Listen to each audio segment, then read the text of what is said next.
안녕하세요. 백두산 금융연구소의 백두산입니다. 5월 20일 월요일 아침 9시 18분입니다.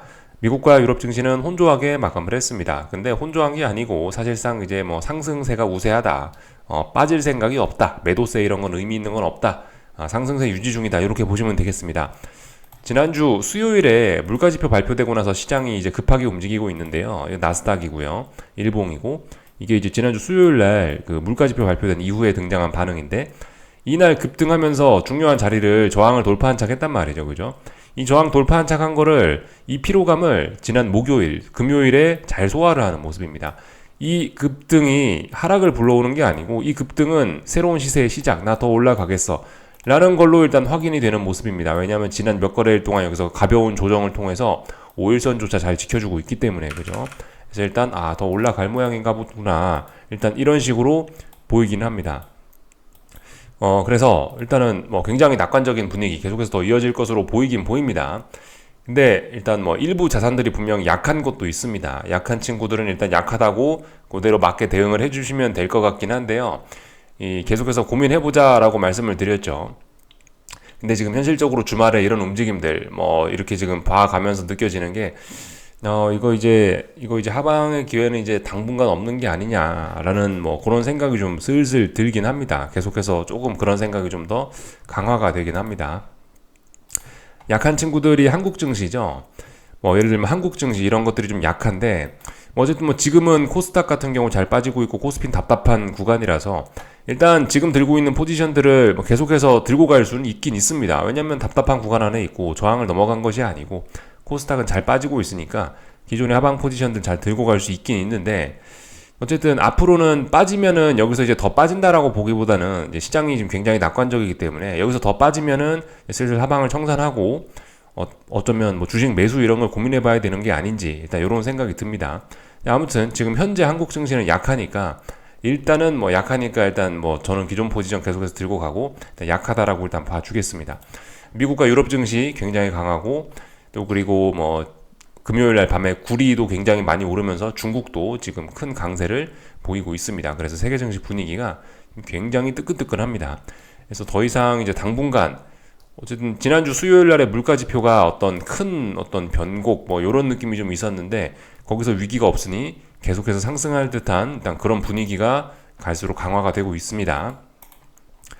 여기까지 일단 말씀드리면 될 것 같고 이 금요일 날에 엔비디아가 조금 하락하면서 나스닥은 뭐 조금 부진했습니다. IT 빅테크가 조금 부진했어요. 근데 어쨌든 전반적으로 상승한 종목 수가 좀 많긴 많았고요. 뭐 하락한 종목 수도 만만치 않았지만은 어쨌든 분위기 자체는 그렇게 나쁘진 않았습니다.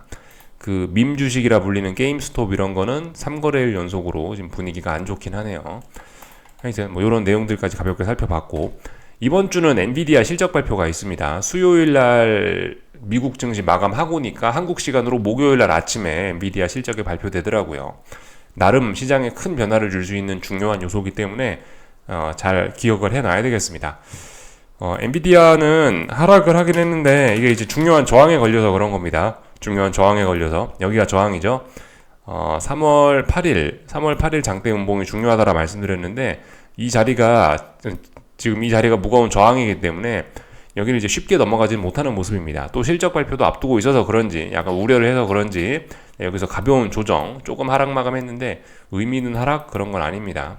현실적으로 다시 이 가격까지 지금 한 번, 두 번, 세 번째 지금 터치한 거잖아요. 950에 950 이 정도 되면은 이제 돌파한 척 할 것으로 일단은 보이긴 합니다. 이렇게 보는 게 일반적인 관점이긴 합니다.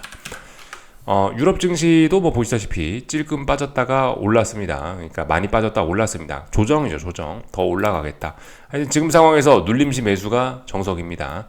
더군다나 얘는 정고점이 여기였는데 이 자리 부근까지도 안 내려오고 있잖아요. 그죠? 눌림시 매수가 매우 정석적입니다. 그래서 엄청나게 많이 오를 것으로 일단 상승 목표치가 굉장히 많이 열린 것으로 볼 수 있겠습니다. 목표치가 또 어떻게 계산이 되냐? 대략적으로 여기서부터 올랐으니까 여기서부터 여기까지 올라갔고 조정 찔끔밖에 안 나오고 있으니까 여기서부터 여기까지 올랐던 거 그대로 더 오를 수 있다라고 생각하면은 뭐 얼추 맞습니다. 여기서부터 이렇게 더 올라갈 수 있다라고 보는 게 그런 게 일단 정석적인 그런 관점이라 볼 수 있겠습니다. 하여튼 어제 금요일 날 밤에 미국 증시도 뭐 나스닥도 5일선 살짝 터치하고 매수세 확인했고요. 눌림시 매수가 정석적인 전략이긴 합니다. 차분하게 잘 올라가는 뭐 그런 모습, 특별히 어떤 변화의 신호 이런 거는 보이지 않습니다. 미국 증시는 그래서 금요일 날 밤에 아무것도 안 하고 일단 그냥 잤습니다. 눌림시 매수로 좀 접근을 할까 하다가 그냥 가만히 있었습니다. 다 본 것 같고요. 저기 금리와 달러도 조금 혼조한 모습 보였습니다. 금리를 일단 잠깐 좀 먼저 볼까 하는데, 금리입니다. 10년물 금리. 10년물 금리인데 금요일 날 밤에 선물. 네, 어쨌든 금리가 다시 조금 오른 겁니다. 이거 10년 선물인데요. 선물 기준으로 볼게요. 5일선을 다시 붕괴를 시켰거든요. 물론 5일선 붕괴됐다고 엄청난 매도세 그런 건 아닙니다. 보시다시피 10년 선물 기준으로 보면요. 요 자리가 중요한 자리죠. 이날 양봉, 수요일 날 물가지표 발표됐던 날의 이 장대 양봉의 시가가 중요한 기준입니다. 이 자리가 붕괴돼야 이제 본격적으로 다시 금리가 올라간다. 그러니까 선물이 다시 떨어진다라고 볼 수가 있겠는데, 어쨌든 아직까지는 뭐 눌림시 매수가 정석이긴 한데 조금 좀 많이 빠지긴 하죠. 이렇게 5일선이라도 깨면은 그나마 어떤 뭐 청개구리 생각을 해볼 수가 있긴 있다고요. 그나마. 근데 이마저도 어쨌든 중요한 자리를 붕괴시킨 건 아니기 때문에, 또 중요한 자리를 앞두고 있기 때문에 사실 그렇게 뭐 우려의 이야기를 할 수는 없습니다. 참고로 이거 뒤집어 놓고 보면은 금리죠. 그죠? 예, 금리는 금요일 날 밤에도 일단은 조금 올랐다. 근데 이게 의미 있게 올라간다라는 그런 신호는 아닙니다. 다만 조금 경계는 오늘 밤에 해서 보자고요. 이 자리가 중요한 저항이니까 이 자리를 넘어가면 어떻게 되죠? 오늘 밤에 금리가 이 자리를 넘어가면은 지난번 물가지표 때문에 이런 반응이 나타났던 거는 속임수가 됩니다. 언더슈팅이 됩니다. 예, 이런 점들 좀 확인하시면 될 것 같고요. 아무튼 뭐 지금은 특별히 뭐 드릴 이야기 없는 그런 상황입니다. 그리고 뭐 달러 인덱스도 움직임이 뭐 그냥 혼조했고요. 뭐 특별한 움직임은 없었습니다.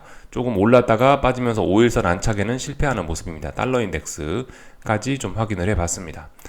하여튼 중국 A50이라든가 뭐 구리 가격이 지난 금요일 날 밤에 엄청나게 또 올랐습니다. 그래서 중국 증시 A50 지수가 어떤 전고점 이런 자리를 돌파 안착했고요. 구리 가격 이런 것도 지난번에 나왔던 윗꼬리, 장대음봉 이런 거를 그 윗꼬리나 음봉을 다 극복하면서 추가 상승 의지를 보였습니다. 구리 값은 4%가 넘게 또 올랐어요. 금요일 날 밤에. 그래서 이건 일단 추가 상승 가능성을 나타내고 있습니다. 지난번에 큰 변동성의 거래량이 터졌던 이 자리 역사적인 고점이 될 가능성도 있지 않겠느냐라고 일단 의심해보자라 말씀을 드렸었는데, 다시 이렇게 강한 매수세가 등장한다라고 한다면은 이 지난번에 이런 고점 자리는 뭐 역사적인 고점이라기보다는 그냥 가벼운 단기 고점 정도의 의미를 가지는 자리가 될 수 있겠죠. 물론 조금 더 지켜볼 필요는 있겠는데 빠지겠다는 의지는 어디에도 없어 보입니다. 일단 그래서 뭐 계속해서 일단 올라갈 것으로 보입니다. 중국 증시 그리고 구리 가격 같이 잘 오르고 있습니다. 이렇게 중국 증시와 구리가 같이 잘 이렇게 움직이는 데는 이 낙관론 뭐 이런 것들이 밑바탕에 깔려 있고, 앞으로 경제가 미국 물가도 잡히고 미국 금리도 떨어진다며 그러면은 당연히 뭐 세계 경제가 좋아지겠지 라는 생각이 밑바탕에 깔리면서, 야 그러면 경제가 좋아지면 제일 먼저 뭐가 좋아지겠냐, 구리 같은 이런 원자재들 경제가 좋아진다고 하면, 실물 경제가 좋아진다고 하면 그런 것들이 좋아질 수 있겠구나 라고 생각하는 사람들의 매수세가 몰리면서 저렇게 구리와 중국 증시가 같이 저런 반응을 보이고 있습니다. 뭐 중국이 뭐 약간 변했다 하더라도 어쨌든 세계의 공장이라고 여전히 불리지 않습니까? 그죠?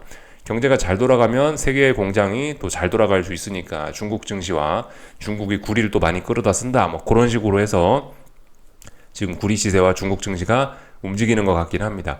여기에다 대고 이제 약간의 투기성도 지금 같이 좀 가미가 된 것 같아요. 약간의 투기성도 같이 가미가 돼서 변동성도 확확 터져 나오고 A50 지수나 구리가, 그래서 일단 계속해서 이렇게 잘 올라가고 있는 모습이고, 이거 청개구리적인 생각은 일단 잠시 좀 넣어둬야 되겠죠. 어젯밤 구리가 올라가고 금요일날 밤에 구리가 올라가고 중국 증시가 이렇게 올라가면서 어떤 뭐 변곡에 대한 뭐 그런 기대감 이런 거는 저 멀리 뭐 뒤로 일단 밀려버렸다라고 볼 수가 있겠습니다. 당분간 또 뭐 잘 올라가겠다. 그래서 뭐 지금 보시면은 뭐 어떤 뭐 위기 이런 건 어디에도 일단 보이지 않고 잘 올라가는 그런 모습이 되어가고 있죠. 그리고 저기 국제유가 이런 것도 뭐 물론 뭐 이란의 뭐 대통령이 뭐 헬기 사고로 뭐 사망했다 뭐 그런 내용들도 있긴 있었는데, 그런 게 영향을 미쳤다라기보다는 아무튼 국제유가도 올랐는데, 얘도 보시면 이제 결과적으로 어떤 뭐 세계 경제 자체가 좋아진다라는 거에 대한 그런 기대감으로 지금 베팅에 들어오고 있는 것 같아요. 그래서 국제유가도 중요한 라인을 일단 넘어섰거든요. 중요한 라인이 어디였냐면은 여기였죠. 중요한 라인이 지금 뭐 대략적으로 보면 이 정도 선에서 움직였죠. 이 정도 선에서 이렇게 박스권 움직였는데 대략적으로 한 79.4 이 정도 자리가 중요한 자리였는데 이 자리 돌파 한착했으니까 이제는 국제유가 드디어 방향성이 나오긴 나온 겁니다. 이 지금 지난 몇 주간 여기 이 구간 안에서 힘을 막 위냐 아래냐 무지하게 고민을 했는데 위쪽으로 일단 올라가기로 마음을 먹은 거예요. 이 아래는 이제 다 지지선이 된 겁니다. 국제유가 올라가기 시작했다. 구리도 올라오기 시작했다. 또 그리고 뭐 천연가스 뭐 이런 것도 좀 올라오기 시작했더라고요. 가만히 보니까 금값도 올라오고 있고 이거 다시 그죠? 네, 다시 또 옛날에 또 반복이라는 이런 느낌이 또 들긴 듭니다. 그 금리 인하에 대한 기대감, 금리가 떨어질 수 있어라는 기대감이 경제가 좋아질 거야라는 이런 걸로 연결이 되고 얘네가 이제 원자재 가격들을 막 끌어올리면서 다시 인플레이션, 다시 CPI가 높아지고 다시 또 금리 인하 기대감이 낮아지고 이러면서 또 다시 시장이 또 주춤주춤하고 이 와중에 뭐 주식시장은 뭐 계속해서 기업 실적이 좋다 어쩌다 저쩌다 하면서 계속 올라가고 뭐 이 와중에 뭐 어쨌든 또 뭐 다시 또 다시 인플레이션이 뭐 높아진다라고 한다면 또 다시 금리는 또 답답한 구간 안에 장기 금리는 박스권 보이면서 금리가 한 번씩 올라갈 때마다 증시가 또 철렁철렁 하락하고 이렇게 올라가면서 또 다시 또 다시 달러가 올라가고 이런 현상들 지금까지 좀 지속되지 않았습니까? 그죠? 금리나 기대감이 좋은 경제를 만들어내고 이렇게 하다 보니까 다시 인플레가 살아나고 다시 또 주식시장이 또 철렁철렁하고 금리가 또 올라가고 결국 또 이거에 또 반복이 또 되려고 하는 듯한 그런 모습입니다. 그래서 일단 하여튼 주식시장은 굉장히 지금 강한 상황이고 금리는 뭐 보니까 그래도 장기 금리는 계속 떨어지기보다는 어느 정도 좀 박스권 가능성 좀 있긴 있는 것 같고 달러도 그럼 어떻게 좀 박스권 가능성 있지 않겠냐 싶긴 한데 아무튼 뭐 달러 인덱스 자체도 뭐 추세적으로 지금 워낙 약하고 때문에 이러고 있다 보니까 일단 어쨌든 전반적으로 낙관론이 굉장히 강하긴 강합니다. 한국 증시 어쨌든 한국 관련된 자산들은 지금 분위기가 좀 안 좋으니까 일단은 눈에 보이는 대로 좀 대응을 해주긴 해주는데 앞으로의 대응 방향은 조금 달라져야 되지 않겠나 일단 그렇게 생각은 좀 들긴 합니다.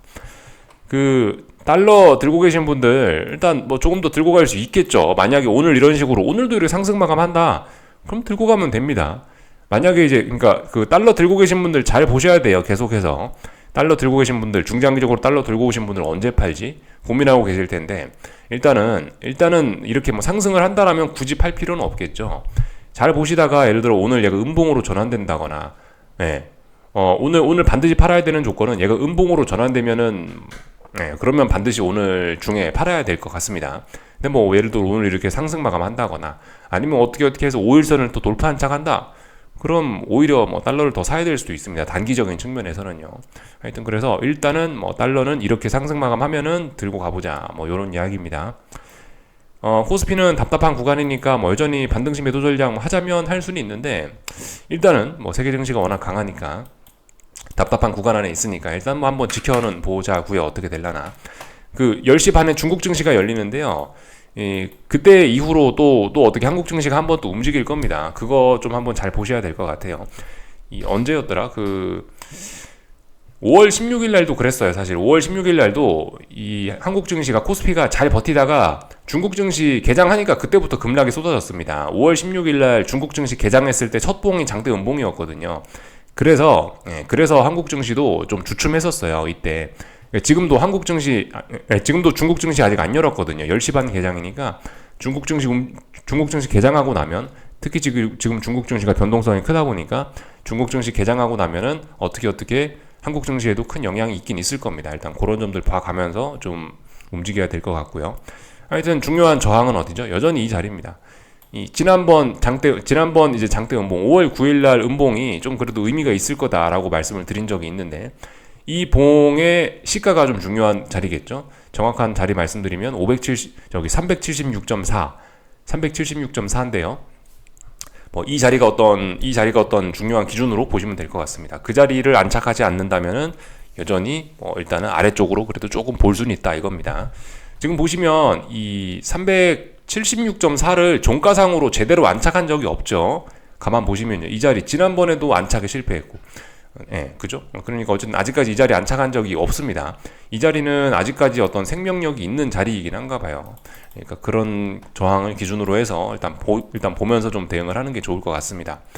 코스닥은 분명히 전저점을 붕괴시켰긴 했거든요. 그래서 계속해서 아래로 가는 그림이긴 한데 어쨌든 계속해서 아래로 얘는 약하니까 계속해서 아래로 가긴 가는데 일단 세계 증시 분위기가 지금 다 같이 들썩들썩 하다 보니까 이게 그죠? 아래쪽으로 가더라도 시원찮을 가능성이 좀 있긴 있을 겁니다. 그런 점들을 좀 신경을 좀, 그런 점들을 좀 생각을 좀 해보셔야 될 것 같아요. 하여튼 지금 전 세계 증시가 워낙 낙관적으로 돌아가고 있기 때문에 이렇게 약한 증시를 하더라도 좀 버틸 수 있다. 그래서 앞으로 대응에 대한 고민을 좀 우리 해봐야 되는 게 맞지 않겠냐 싶습니다. 오늘도 HLB가 해먹네요. 그죠? 오늘도 HLB가 지금 28% 하락 중인데 이것 때문에 오늘도 코스닥 150이 약한 모양입니다. 다른 종목들은 뭐 비교적 상대적으로 좀 괜찮긴 한데 보니까 그래도 지수 빠지는 거에 비해서 코스닥 잘 보셔야 됩니다. 저기 HLB가 포함되지 않은 코스닥 중형주 지수, 뭐 소형주 지수 이런 거 0.2%, 0.3%밖에 안 빠지는 거예요. 코스닥 150 지수만 지금 이제 코스닥 시장에서 좀 많이 빠지고 있는데 HLB 때문에 HLB의 급락이 영향이 좀 있죠. 하여튼 약하긴 약합니다. 분명히 중요한 지지선 붕괴시키고 했으니까 더 아래쪽으로 빠질 수 있다라고 보는 게 맞긴 맞는데 세계 증시 낙관적이니까 뭐 하락의 탄력 이런 거는 조금 좀 제한적일 수 있겠다 싶은 그런 생각 좀 하긴 해야 됩니다. 그리고 이것도 중국 증시에 영향 받겠죠. 그죠? 10시 반에 중국 증시가 아마 기분 좋게 개장 출발할 텐데 그러면 10시 반쯤에 대해서 또 아래 꼬리가 좀 달리려는 그런 시도를 할 수도 있습니다. 잘 봐야 됩니다. 하여튼. 세계 증시 낙관적인 분위기 이게 있는데 아직까지 한국 증시는 중요한 자리들을 돌파한 착은 실패했으니까 일단 봐가면서 마음을 좀 먹거나 대응을 좀 하는 게 좋지 않겠냐 싶고요. 어쨌든 그저 낙관적이니까 앞으로는 이제 반등시 매도가 아니고 눌림시 매수를 좀 한국 증시도 좀 고민을 해봐야 되는 게 아닌가. 역시 봐가면서 일단 좀 이야기를 하면 좋을 것 같습니다. 여기까지 하겠습니다. 궁금한 거 리플 남겨주시고 오늘 저녁에 뵙도록 하겠습니다.